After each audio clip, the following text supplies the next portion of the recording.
रात भर सोने न दिया है, रात भर सोने न दिया है। अरे ना जाइब तो गलवा के पास, हमें रात भर सोने न दिया है।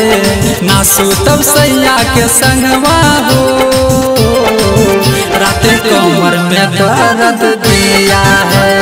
ना सुतब सैया के संगवा हो, रात कमर में दर्द दिया है। कमर में दर्द दिया है, कमर में दर्द दिया है। लवर जबर किया है, कूद कूद के मजा लिया है। का कही पिया के हाल, तो साया में मोबिल चुबाया है, साया में मोबिल चुबाया है। का कही पिया के हाल, तो साया में मोबिल चुबाया है।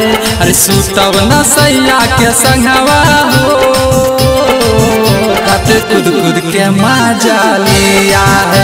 रात सुतब न सैया के संगवा हो,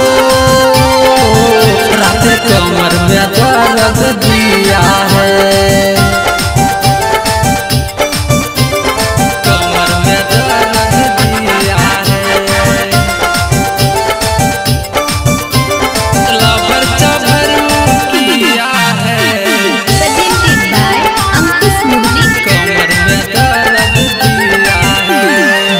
हम सुत गए रंजित के साथ, लवर जभरू किया है, लवर जभरू किया है। राइटर कुंडिया अभिषेक कपिल ने मजा लिया है। सुतब न सैया के संगवा हो,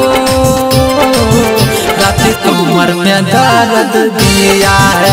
हम सुतब न सैया के संगवा हो, साथ सोनू मजा लिया है।